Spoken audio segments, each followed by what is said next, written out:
The End of the World, Part 2. Almost all the words are fading now.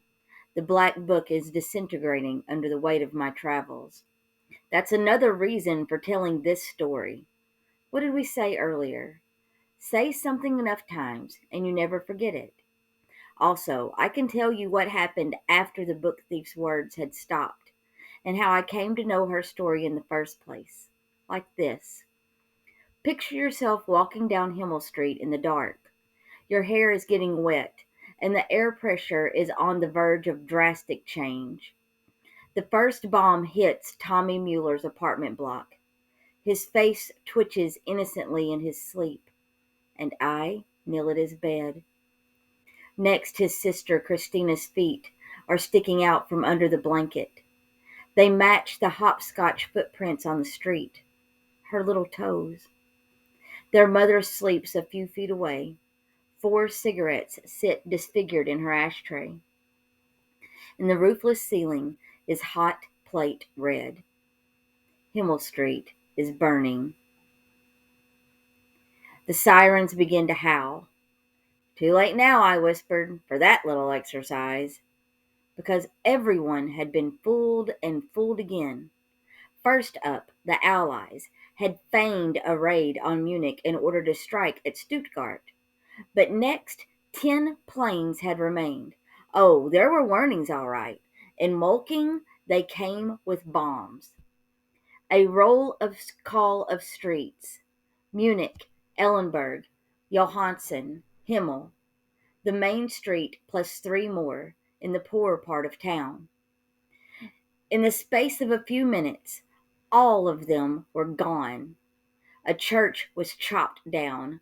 Earth was destroyed where Max Vandenberg had stayed on his feet. At 31 Himmel Street, Frau Holtzfeld appeared to be waiting for me in the kitchen. A broken cup was in front of her. In a last moment of awakeness, her face seemed to ask just what in the hell had taken me so long. By contrast, Frau Diller was fast asleep. Her bulletproof glasses were shattered next to the bed. Her shop was obliterated, the counter landing across the road, and her framed photo of Hitler was taken from the wall and thrown to the floor. The man was positively mugged and beaten to a glass-shattering pulp. I stepped on him on my way out.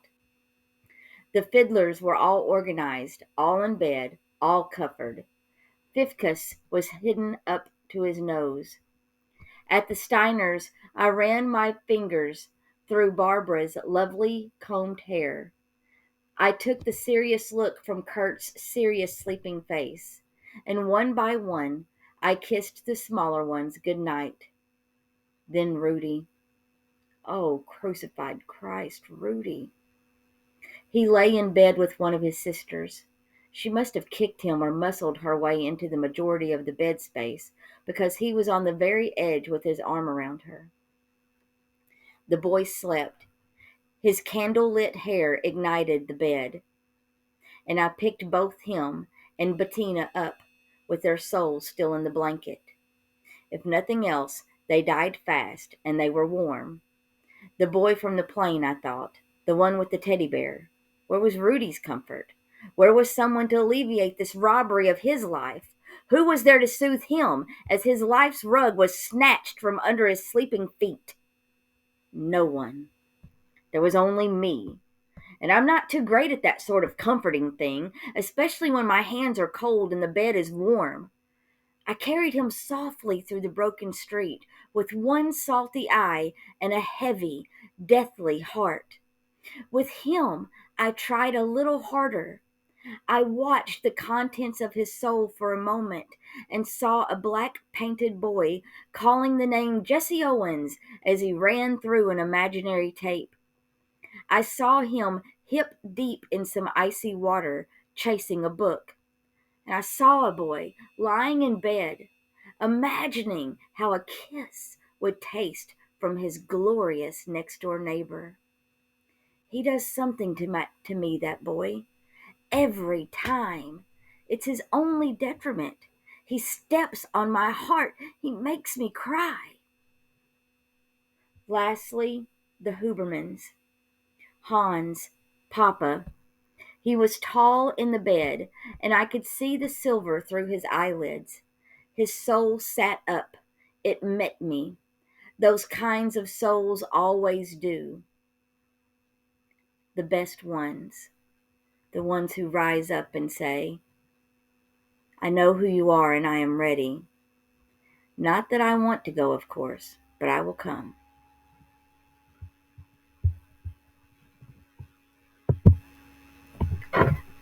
Those souls are always light because more of them have been put out. More of them have already found their way to other places. This one was sent out by the breath of an accordion, the odd taste of champagne in summer, and the art of promise keeping. He lay in my arms and rested. There was an itchy lung for a last cigarette, an immense magnetic pull toward the basement for the girl who was his daughter and was writing a book down there that he hoped to read one day. Liesel. His soul whispered it as I carried him, but there was no Liesel in that house, not for me anyway. For me, there was only a Rosa, and yes, I truly think I picked her up mid snore, for her mouth was open and her papery pink lips were still in the act of moving. If she'd seen me, I'm sure she would have called me a sockerel, though I would not have taken it badly. After reading The Book Thief, I discovered that she called everyone that sockerel, samooch, especially the people she loved. Her elastic hair was out. It rubbed against the pillow, and her wardrobe body had risen with the beating of her heart. Make no mistake, the woman had a heart. She had a bigger one than people would think. There was a lot in it, stored up high in miles of hidden shelving. Remember that she was the woman with the instrument strapped to her body in the long moon slit night. She was a Jew feeder without a question in the world on a man's first night in Mulking. And she was an arm reacher deep into a mattress to deliver a sketchbook to a teenage girl. The last luck. I moved from the street to street and came back for a single man named Schultz at the bottom of Himmel. He couldn't hold out inside the collapsed house. I was carrying his soul up Himmel Street when I noticed the LSE shouting and laughing. There was a small valley and the mountain range of rubble. The hot sky was red and turning. Pepper steaks were starting to swirl, and I became curious. Yes, yes, I know what I told you at the beginning. Usually my curiosity leads to the dreaded witnessing of some kind of human outcry, but on occasion, I have to say that although it broke my heart, I was and still am glad I was there. When they pulled her out, it's true that she started to wail and scream for Hans Huberman. The men of the LSE attempted to keep her in their powdery arms, but the book thief managed to break away. Desperate humans often seemed able to do this. She did not know where she was running, for Himmel Street no longer existed. Everything was new and apocalyptic. Why was the sky red? How could it be snowing? And why did the snowflakes burn her arms? Liesel slowed to a staggering walk and concentrated up ahead. Where's Frau Dillers? She thought. Where's. She wandered a short while longer until the man who found her took her arm and kept talking. You're just in shock, my girl. It's just shock. You're going to be fine. What's happened? Liesels asked. Is this still Himmel Street? Yes. The man had disappointed eyes. What had he seen these past few years? This is Himmel. You got bombed, my girl. I'm sorry, darling. The girl's mouth wandered on. Even if her body was now still, she had forgotten her previous wails for Hans Huberman. That was years ago. A bombing will do that. She said, we have to get my papa, my mama. We have to get Max out of the basement. If he's not there, he's in the hallway looking out the window. He does that sometimes when there's a raid. He doesn't get to look much at the sky, you see. I have to tell him how the weather looks now. He'll never believe me. Her body buckled at that moment, and the LSE man caught her and sat her down. "We'll move her in a minute," he told his sergeant. The book thief looked at what was heavy and hurting in her hand. The book. The words. Her fingers were bleeding, just like they had on her arrival here. The LSE man lifted her and started to lead her away. A wooden spoon was on fire. A man walked past with a broken accordion case, and Liesel could see the instrument inside. She could see its white teeth and the black notes in between. They smiled at her and triggered an alertness to her reality. We were bombed, she thought. And now she turned to the man at her side and said, That's my papa's accordion. That's my papa's accordion. Don't worry, young girl. You're safe. Just come a little farther. But Liesel did not come. She looked to where the man was taking the accordion and followed him. With the red sky still showering its beautiful ash, she stopped the tall LSE worker and said, I'll take that if you like. It's my papa's. Softly, she took it from the man's hand and began carrying off. It was right about then that she saw the first body. The accordion case fell from her grip. The sound of an explosion. Frau Hatzfeld was scissored on the ground. The next dozen seconds of Liesel Memiger's life, she turned on her heel and looks as far as she can down this ruined canal that was once Himmel Street. She sees two men carrying a body, and she follows them.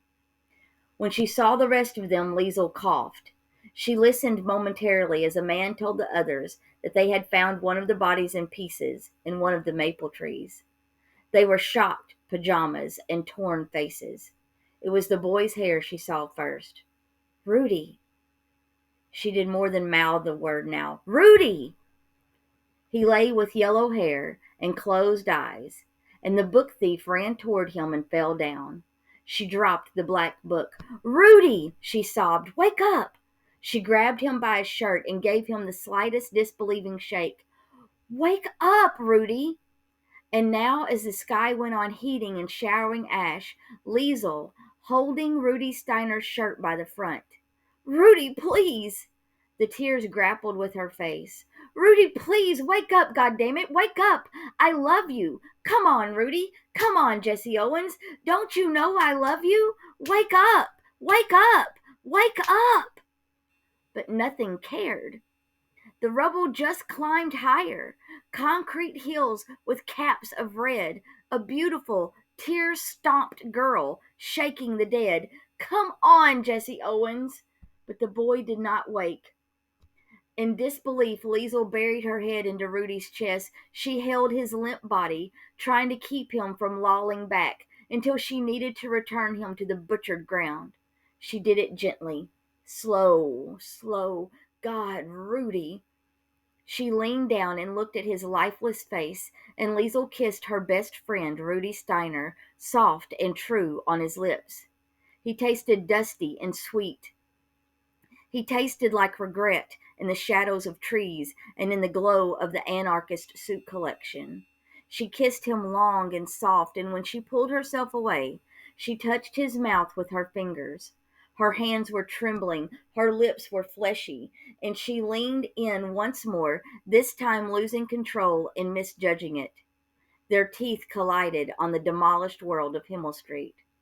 She did not say goodbye. She was incapable, and after a few more minutes at his side, she was able to tear herself from the ground. It amazes me what humans can do, even when streams are flowing down their faces and they stagger on, coughing and searching and finding. The next discovery, the bodies of Mama and Papa, both lying tangled in the gravel bedsheet of Himmel Street.